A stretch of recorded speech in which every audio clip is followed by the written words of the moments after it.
அம்மா நான் கிளம்புறேம்மா. டேய் விக்ரம், ஒரு நிமிஷம் இரு.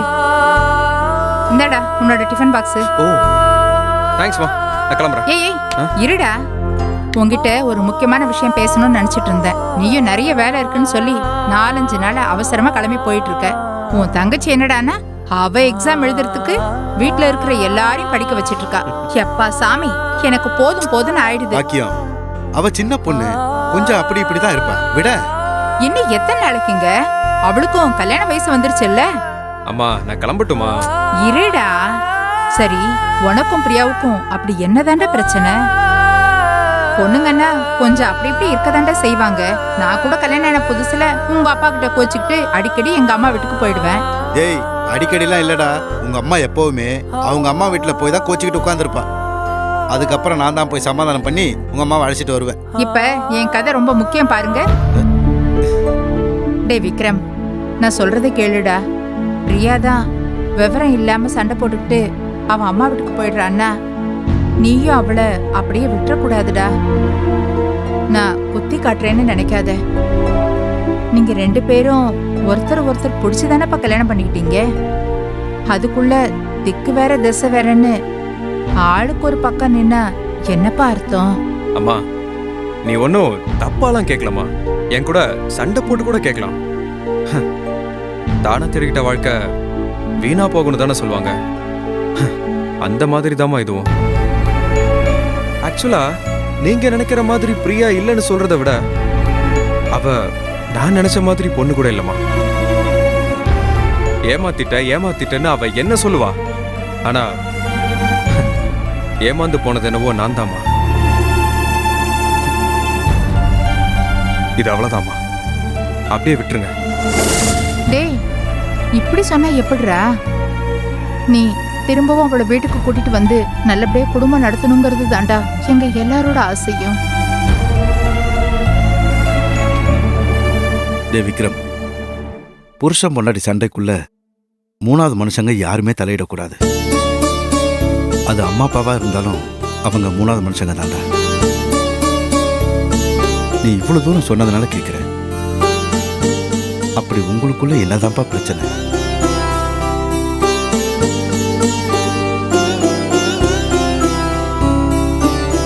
டேய் விக்ரம், நம்ம வீட்லயும் ஒரு பொண்ணு இருக்காடா. பிரியா நம்ம வீட்டுக்கு வாழ வந்த பொண்ணு. அவன் நம்ம வீட்ல வந்து வாழ முடியாம ஓடி போயிட்டான்னு தெரிஞ்சா வெளியில எல்லாரும் என்னடா சொல்லுவாங்க? நம்ம பொண்ணுக்கு எப்படிப்பா இன்னொரு இடத்துல கல்யாணம் நடக்கும்? நீயே சொல்லு. தப்பு பண்ணிட்டமா,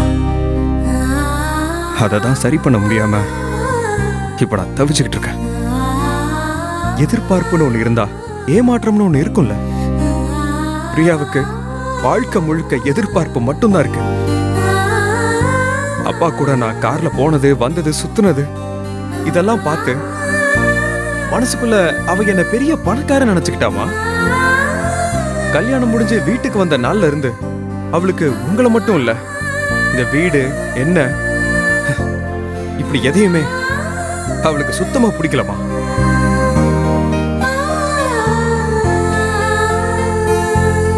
அவளோட உலகமே வேறமா. அவளுக்கு எப்பவும் மாடர்னா இருக்கணும், வேலைக்கு ஒரு ட்ரெஸ் பண்ணணும், எல்லா நாளும் ரெஸ்டாரண்ட்ல போய் சாப்பிடணும், பெரிய பெரிய மால்ஸ்ல போய் ஷாப்பிங் பண்ணணும், இப்படி நிறைய ஆசை. இது எல்லாத்துக்கும் மேல அவளுக்கு நம்ம வீட்டுல வேலை செய்யறதுக்கு ஒரு ஆள் வேணுமா? அவளுக்கு பணிவிட செய்ய. இதெல்லாம் நடக்கிற காரியமாமா? டேய், இதெல்லாம் சின்ன சின்ன விஷயம் தானடா. கல்யாணம் ஆன புதுசுல அங்க போகணும் இங்க போகணும்னு நினைச்சு பொண்ணுங்க கேட்கறது சகஜம்தான். இத பார், இப்பவே நீ கிளம்பி போய் அவளை அழைச்சிட்டு வா. அவளுக்கு என்ன, அவளுக்கு வேண்டியதெல்லாம் செஞ்சு கொடுக்க ஒரு ஆள் வேணும், அவ்வளவுதானே. நானே அவளுக்கு எல்லா வேலையும் செஞ்சு கொடுக்கறேன்னு சொல்லு. நீ முதல்ல போய் அவளை அழைச்சிட்டு வா. என்னம்மா பேசிட்டு இருக்க நீ? ஏய், எதுக்குடா இப்படி கத்துற? இப்ப நான் என்ன தப்பா சொல்லிட்டேன்? இதோ உங்க அப்பாவுக்கு காலையில காஃபி போட்டு கொடுத்து, துணி அயன் பண்ணி, குளிக்கிறதுக்கு தண்ணி சூடு பண்ணி, உனக்கு சாப்பாடு செஞ்சு, உன் தங்கச்சிக்கு டிஃபன் செஞ்சு, எல்லாருக்கும் பேக் பண்ணி அனுப்பிட்டு, துணி துவைச்சு, மாவரைச்சு, மளிகை சாமான் வாங்கி வச்சு, நைட் வரைக்கும் ஷிஃப்ட் இல்லாம வேலை பார்த்து, ஞாயிற்றுக்கிழமை கூட ஓய்வு இல்லாம தானடா இருக்கேன். இதுக்கு பேர் என்ன, மேனேஜர் உத்தியோகமா? வேலை செய்யறவ தானே. வேலை செய்யறது ஒன்னும் தப்பு இல்லடா. என்ன, இத்தனை நாள் உங்களுக்கு செஞ்சேன், இனிமே அவளுக்கும் சேர்த்து செய்ய போறேன். அவ்வளவுதானே? அவளும் எனக்கு பொண்ணுதான்டா.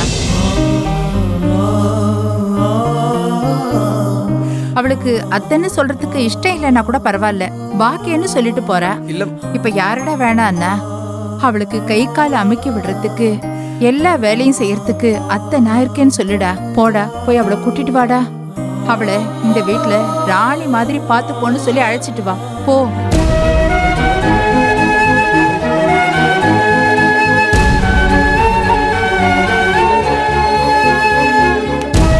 விக்ரம், ஒய்ஃபு கிட்ட கோபத்தை விட்டா வாழ்க்கையில ஜெயிச்சிருவடா. போயிட்டு வா.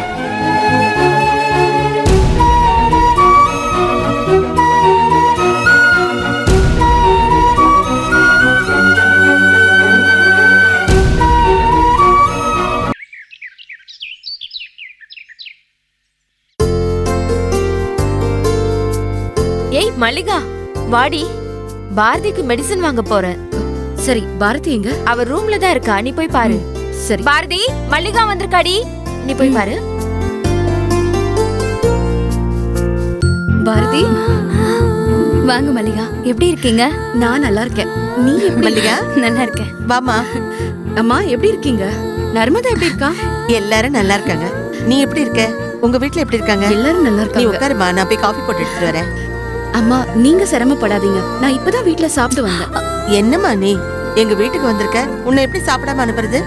நீ முதல்ல உட்காரு, நான் போய் காஃபி போட்டு எடுத்துட்டு வரேன். மத்தியானம் நீ சாப்பிட்டுட்டு தான் போகணும். ஐயோ அம்மா, வேண்டாம்மா. கமலாவை கூப்பிட நான் ஸ்கூலுக்கு போகணும். அதோட வீட்ல நான் ரைஸ் வேற வச்சுட்டு வந்துட்டேன். இந்த கதையே வேணாம். ஒழுங்கா நீ சாப்பிட்டுட்டு தான் போறேன், அவ்வளவுதான். அம்மா, சான்ஸே இல்ல. அவங்க அப்படிதான். நீ திரும்ப வந்துட்டல்ல, அதான் வீட்ல இருக்கிற எல்லாருக்குமே திரும்ப எனர்ஜி கிடைச்ச மாதிரி இருக்கும். அப்படிலாம் இல்ல மல்லிகா, எங்க வீட்டுக்கு என்ன திருப்பி கொடுத்ததே நீங்க தானே. உங்ககிட்ட தேங்க்ஸ்னு ஒரு வார்த்தை மட்டும் சொல்லி என்னால எஸ்கேப் ஆக முடியாது. போதும் பாரதி, தேங்க்ஸ் எல்லாம் எதுவும் வேண்டாம். உனக்கு ஒரு விஷயம் தெரியுமா? நானும் உங்க அக்கா பிரியாவும் ஸ்கூல் மேட்ஸ்.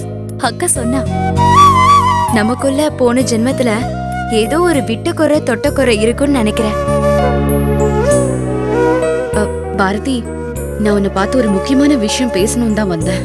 சொல்லுங்க மல்லிகா. உன்னை கத்தியால குத்துனவன் யாருன்னு உனக்கு ஞாபகம் இருக்கா?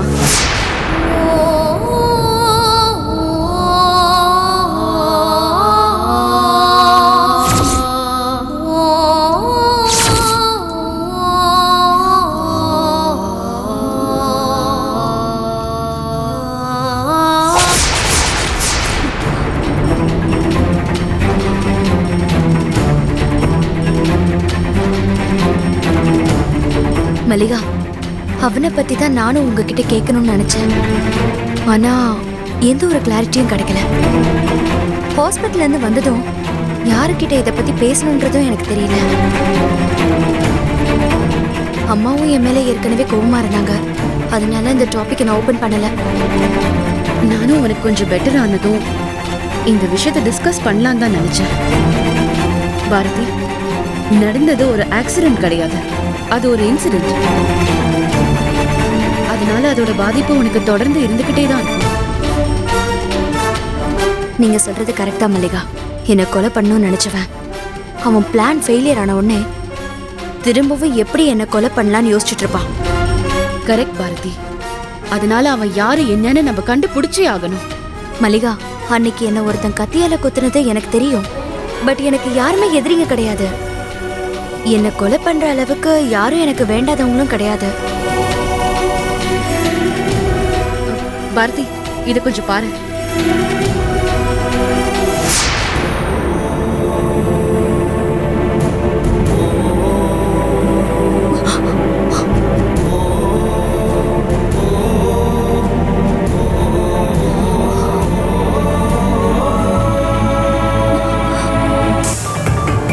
குழந்தை நிலைமைய பார்த்தல்ல, அண்ணாத்த சொன்னதை செஞ்சிரு.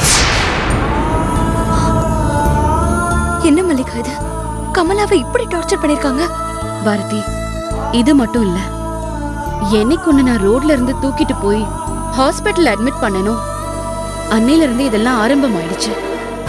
எங்க அண்ணனை மறைச்சு வச்சு கண்ணாமூச்சி ஆடினானுங்க. அப்புறம் என் புருஷன் படத்தை போட்டு தோற்றம் மறைவுன்னு பிரிண்ட் பண்ணி போட்டோ அனுப்புனானுங்க. அதுக்கப்புறம் என் குழந்தைய கடத்தி எனக்கு வாட்ஸ்அப்ல வீடியோ எடுத்து அனுப்புனானுங்க.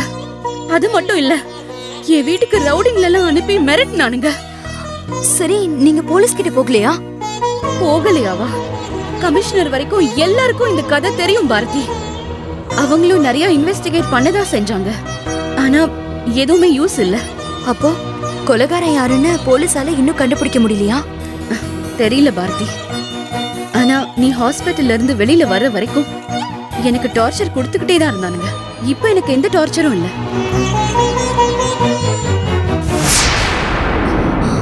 அவன் ஃபோன் நம்பர் வச்சு அவன் யாரு என்னன்னு பாரதி, இதெல்லாம் நாங்க நல்லாவே விசாரிச்சிட்டோம். எல்லாமே ஃபேக் நம்பர்ஸ். ஒண்ணு கூட அவன் பேர்ல இல்ல. இது எல்லாமே தொலைஞ்சு போன சிம்மு, மொபைல்ஸ் இதெல்லாம் தான் அவன் பிளாக்மெயில் பண்றதுக்கு யூஸ் பண்ணிருக்கான். ஒன்னும் பெருசா யூஸே இல்ல.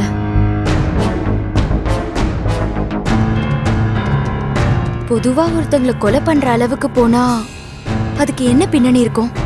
வேற என்ன, வேண்டாத ஆள் விரோதம், அவனுக்கும் உனக்கும் ஏதாவது முன்னாள் சண்டை, இல்ல பணத்தகராறு, சொத்து தகராறு, இந்த மாதிரி ஏதாவது இருக்கலாம். பாரதி, நம்ம ஒண்ணு பண்ணலாம். ஸ்டேஷனுக்கு போய் போலீஸ பார்த்து பேசுவோம். டீடைல்ஸ் கேட்டு பார்க்கலாம். ஆமா மல்லிகா, எனக்கும் அதான் சரின்னு படுது.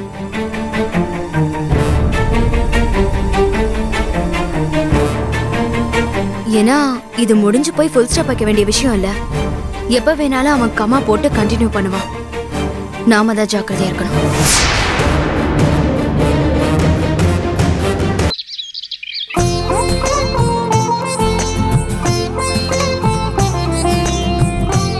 உமா சித்தி, செம்ம போரு. நாம எங்கேயாச்சும் வெளியே போகலாம். வெளியே போய் ரெஸ்டாரண்ட்ல ஐஸ்கிரீம் சாப்பிடலாம். ஃப்ரூட் சாலட், அப்புறம் சாக்லேட், பிஸ்கெட் எல்லாமே நீங்க இப்ப வாங்கி தரணும். எப்ப போறோம்? அகல்யா குட்டி, நீ சொல்ற மாதிரி ஐஸ்கிரீமா சாப்பிட்டுட்டு இருந்தனா உன் குட்டி பல்லெல்லாம் பூச்சி வந்து சொத்தை ஆயிடும். அப்புறம் சின்ன வயசுலயே அகல்யா குட்டி, அகல்யா பாட்டி ஆயிடுவீங்க. அப்புறம் சித்தி உங்களை அகல்யா பாட்டின்னு தான் கூப்பிடணும். ஆஹா, நான் போகணும். ஐஸ்கிரீம் பார்லருக்கு போறோம், சாப்பிடுறோம். சரி, சாப்பிடலாம். சித்தி அப்பா வந்துட்டாங்க.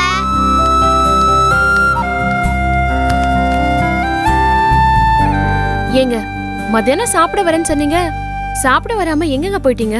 மணி என்னாச்சுன்னு பாத்தீங்களா நீங்க? கொஞ்ச நாளாவே நீங்க சுத்தமா சரியில்லைங்க. என்னமோ செவுத்துல ஓட்டின பல்லி மாதிரி ஒடுங்கி போயிருக்கீங்க பாருங்க. அம்மா, வெளியில கொஞ்சம் வேலை ஜாஸ்தியா இருந்துச்சு. அதுவும் இல்லாம ஏகப்பட்ட பிரச்சனை வேற. அப்படி என்ன பிரச்சனை உங்களுக்கு? ஏய், அது நம்மளை சுத்தி ஏகப்பட்ட பிரச்சனைன்னு சொல்ல வந்தேன். லோடத்துல கணேச வீட்டுல ஒரு பிரச்சனை, ஏன் அவங்க மக வீட்டுல ஒரு பிரச்சனை, இப்படி ஏகப்பட்ட பிரச்சனை. ஏங்க, லோடு ஏத்துற கணேசன் வீட்டுல பிரச்சனை தான், உங்களுக்கு என்னங்க வந்துச்சு? ஏய், அவங்க வீட்டுல பிரச்சனை போய் தானே லோடு எடுத்துட்டு டிலே ஆச்சு. லோடு எடுத்துட்டு டிலே ஆனோடனே ஆர்டர் பிரச்சனை ஆகி போச்சு. இப்படி எல்லா பிரச்சனையும் கூட சொல்லி இருக்க முடியுமா? நானே இல்லங்க, நான் அதுக்கு கேட்க வரல. என்ன அதுக்கு நொதுக்கல் இருக்கு? நீ கொஞ்ச நேரம் வாய் மூடிட்டு சும்மா இருந்தாலும் நான் நிம்மதியா இருப்பேன்.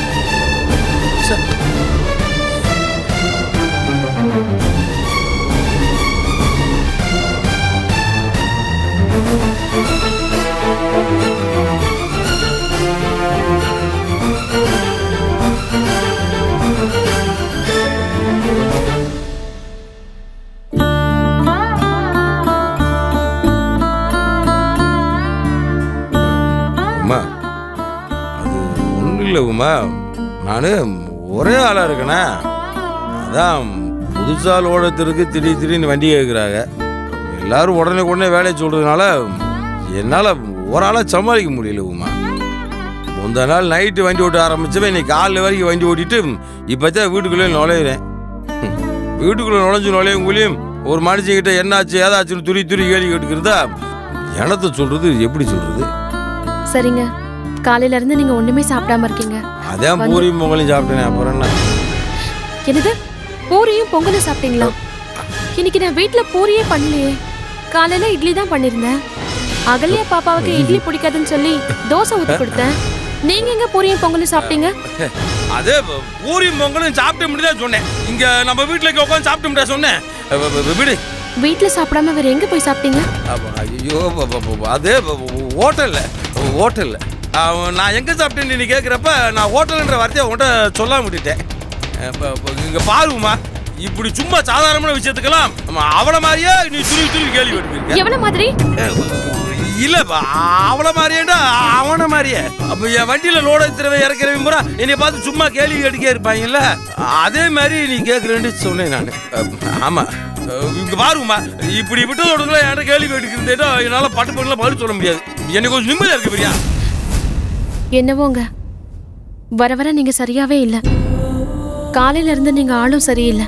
காலையில இருந்தெல்லாம் இல்ல, நீங்க 2-3 நாளாவே சரியில்லை. உங்களுக்கு என்ன பிரச்சனை தான் எனக்கு தெரிய மாட்டேங்குது. முதல்ல என்னமோ அப்படி இப்படின்னு சொன்னீங்க, முட்டுக்காடுன்னு சொன்னீங்க, சினிமான்னு சொன்னீங்க, புடவை வாங்கி கொடுத்தீங்க, நகை வாங்கி கொடுத்தீங்க, அங்க போலாம் இங்க போலாம், நீ நான் அகல்யா எல்லாம் சந்தோஷமா இருக்கலாம்னு சொன்னீங்க. யார் கண்ணு பட்டுச்சோ தெரியல, அதெல்லாம் எனக்கு 3 நாள் கூட நிலைக்கல.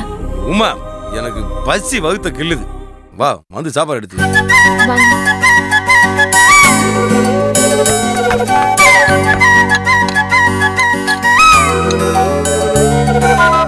என்ன உமா, ஒரே தடபுடலா இருக்கு. ஏன் உமா, வர வர சந்தோஷம் உனக்கு அதிகமாக்கி போய்க்கிருக்க. பின்ன இருக்காதா? என் பொண்ணுக்கு பிடிச்சது எல்லாமே செஞ்சு வச்சிருக்கேங்க. அப்பளம் வேணும்னு சொன்னா அதான் அரிசி அப்பளம், ஜவ்வரிசி அப்பளம், உளுந்து அப்பளம்னு சொல்லி எல்லாத்தையும் பொரிச்சு வச்சிருக்கேன். அடேங்க அப்பா, சமைக்கிறோம்ன்ற பேர்ல கிச்சன்ல ஒரு பெரிய கலவரம் நடந்திருக்கும் போல. வர்றா போலியா? சீக்கிரமே இந்த நான், கோபி மஞ்சூரியன் இது எல்லாமே சமைக்க கத்துக்கணும். அது இருக்கு. அது பாப்பா வெளியில போனாலே அதை தானுங்க விரும்பி சாப்பிடுறா. சித்தி அவளியா அம்மாவுக்கு முடிஞ்ச முட்டை குடிப்பா, அப்பா கொடுக்க மாட்டியா? அப்பா போரு. சித்தி தான் என்னோட ஃப்ரெண்டு. சித்தி எனக்கு எவ்வளவு செய்றாங்க. என்ன ஸ்கூல்ல கொண்டு போய் விடுறாங்க, என்ன குளிப்பாட்டி விடுறாங்க, எனக்கு தலை சீவி விடுறாங்க. அப்பா பேட், எனக்கு எதுவுமே செய்யறது இல்ல. சமத்து குட்டி. என்னங்க, எல்லாரும் சினிமாக்கு போலாம், வெளியே போலாம், பீச்சுக்கு போலாம்னு சொன்னீங்கல்ல, நாளைக்கு ஹோட்டலுக்கு போலாமாங்க? ஹோட்டலுக்கா போலாமா? சொல்றேன் நான். ஒன்றும் இல்லை உமா, இப்போ எனக்கு 2 வேலை இருக்கா. ஒரே நேரத்தில் நான் 2 வேலையும் பார்த்துட்டு இருக்கிறதுனால சொன்ன இடத்துக்கு சொன்ன நேரத்துக்கு என்னால் போக முடியாமல் போயிடுது. உமா ஒன்று பண்ணுறியா, நீ அகலையை கூப்பிட்டு ஹோட்டலுக்கு போயிடு. முடிஞ்சா நாங்கள் வந்துடுறேன். அப்படி நான் வரலன்னா நீ 2 பேரும் சாப்பிட்டு வீட்டுக்கு வந்துடுங்க. சரிங்க, சாப்பிடுங்க.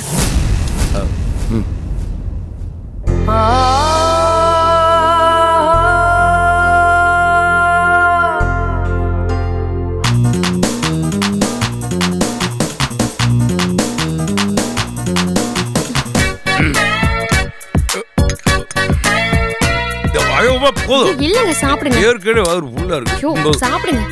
என்ன உமா, எவ்வளவுதான் சாப்பிடுறது உமா? குழம்பு மீன் நல்லா இருக்குங்க, சாப்பிடுங்க. வேறையா எவ்வளவு? ஏ உமா, திரும்ப இவ்வளவு போட்டு வச்சிருக்க, எப்படி சாப்பிட முடியுது? சாப்பிடுங்க. உள்ள உங்களுக்கு ஆம்லெட் போட்டு எடுத்து வச்சிருக்கேன். ஐயா இதுவே சாப்பிட முடியல, அப்புறம் ஆம்லெட் எங்கிட்டு சாப்பிடுறது? ஐயோ என்னங்க, உனக்கு என்ன வேணும்?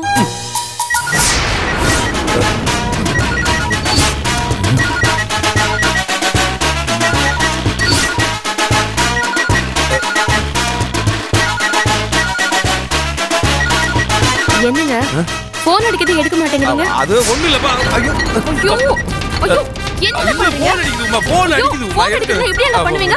இல்ல போன் கொடு. கொடு. பாப்பாவுக்கு பொரிச்சு வச்சிருந்தா அப்படியே இப்படி அங்க தட்டி விடுவீங்க? போன் கொடு. ஐயோ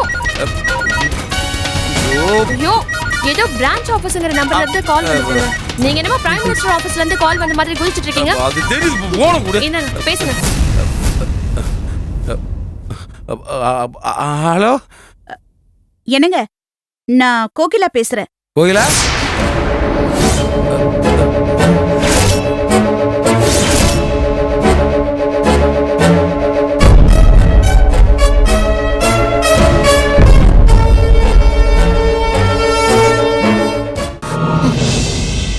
ப்ளீஸ் விலைய சொல்லு. ஓ, இதோட விலைய விட இதை விட விலை மதிக்க முடியாத ஒன்ன உன்னால கொடுக்க முடியும் கூட.